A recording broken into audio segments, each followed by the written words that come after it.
Halo sahabat-sahabat Fresh Juice yang terkasih, salam Fresh Juice. Hari ini Selasa 30 Agustus 2022 bersama dengan saya Romo Adrian Tobing dari Keuskupan Sibolga. Bacaan hari ini diambil dari Injil Lukas bab 4 ayat 31 sampai 37. Sekali peristiwa Yesus pergi ke Kapernaum, sebuah kota di Galilea, lalu mengajar di situ pada hari-hari Sabat. Mereka takjub mendengarkan pengajarannya, sebab perkataannya penuh kuasa. Di dalam rumah ibadat itu ada seorang yang kerasukan setan, dan ia berteriak dengan suara keras, "Hai engkau Yesus orang Nazaret, apa urusanmu dengan kami?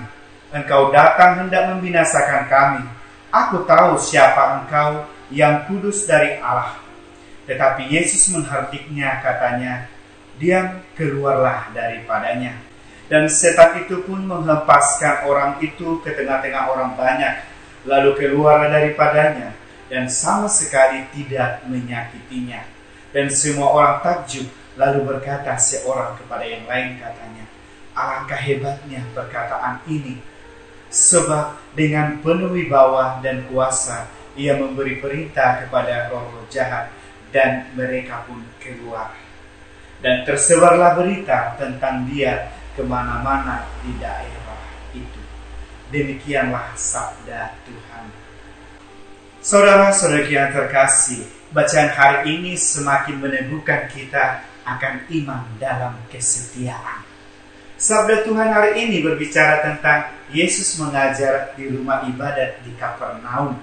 Rumah ibadat berbeda dengan bait Allah, di mana rumah ibadat atau disebut juga sinagoga biasanya adalah tempat perkumpulan orang Yahudi untuk membaca, mempelajari kitab suci, berdoa dan beribadah, dan juga sebagai tempat pendidikan anak-anak.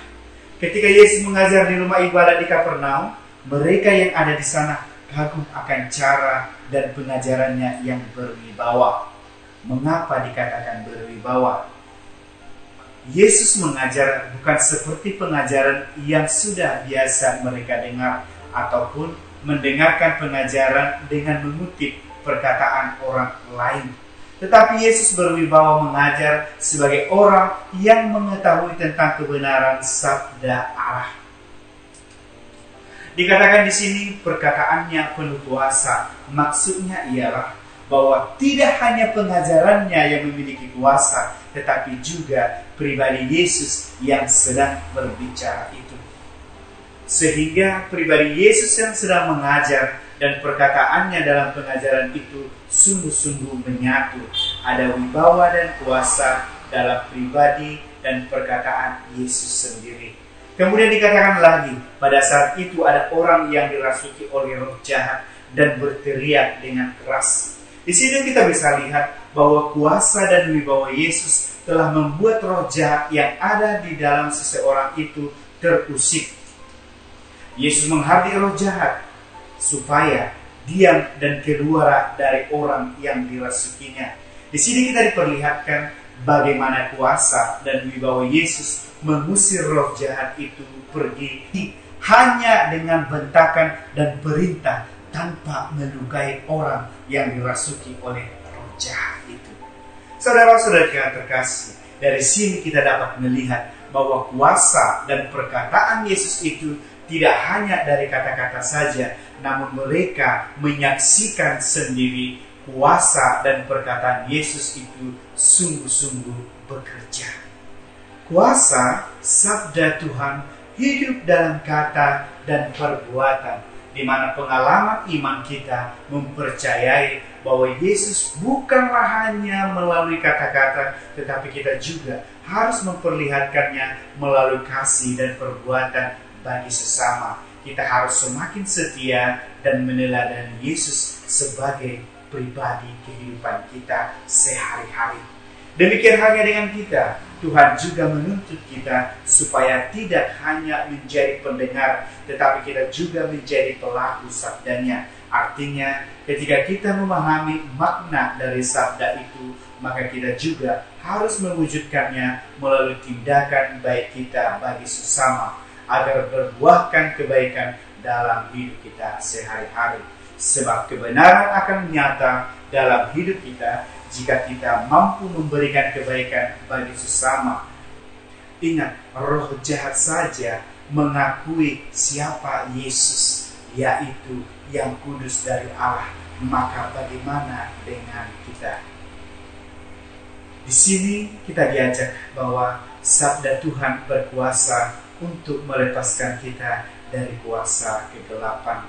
Saudara-saudara yang terkasih, bacaan yang kita dengarkan memperlihatkan bagaimana kuasa dan wibawa Tuhan Yesus mengusir ketenakan roh jahat yang merasuki seseorang. Ingat, roh jahat itu tidak bisa tenang untuk tinggal lebih lama lagi karena kehadiran Yesus bersama dengan mereka. Roh jahat itu tidak bisa bersembunyi untuk menghindari dari kuasa Yesus, sehingga roh jahat itu sendiri terpaksa menunjukkan kehadirannya yang telah merasuki dan mengganggu seseorang karena takut dibinasakan oleh Yesus. Bagaimana dengan kita? Sudah sampai di mana kita membuka hati akan kehadiran Yesus dalam hidup kita? Seperti dalam sabda hari ini, Yesus memiliki kuasa yang besar untuk memperbaharui kehidupan kita pada kebaikan. Tuhan berkuasa untuk mengusir dan menjaga hidup kita dari kuasa roh jahat yang merusak hidup kita sendiri. Dalam perjalanan hidup kita, seringkali kita diibaratkan sebagai rumah tempat tinggal yang sangat disukai oleh roh-roh jahat.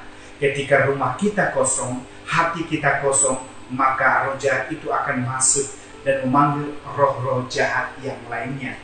Ada banyak ruangan dalam diri kita untuk bisa ditinggali oleh roh jahat, yaitu sikap, perbuatan, pikiran, atau kepentingan pribadi yang seringkali mengganggu kenyamanan sesama, yang terkadang juga membuat sesama kita tidak merasa nyaman bersama dengan kita.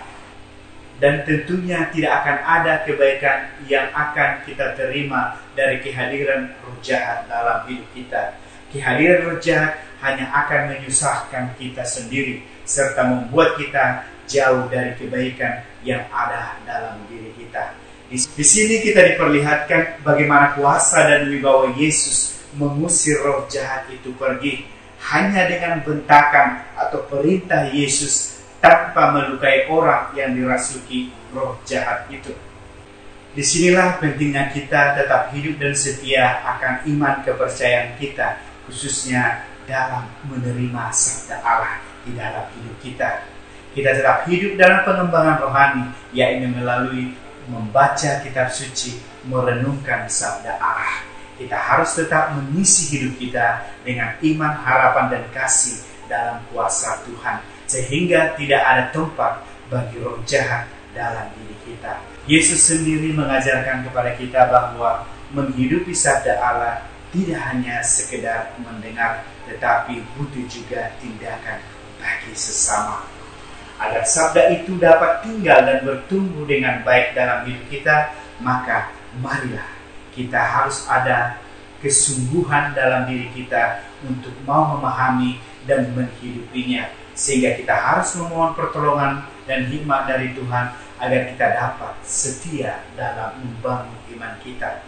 Kita bersyukur atas anugerah Tuhan yang memberitakan sabdanya dengan penuh kuasa di dalam hidup kita. Ketika kita menghidupi kebenarannya dalam hidup kita sehari-hari, maka kita akan takjub bahwa sabda Tuhan itu adalah Dia, Yesus Kristus, yang berbicara, membimbing dan menuntun hidup kita. Maka dengan iman yang setia akan Allah, maka kita akan selalu memperoleh kekuatan, semangat, sukacita, pembaharuan sikap, dan perbuatan baik.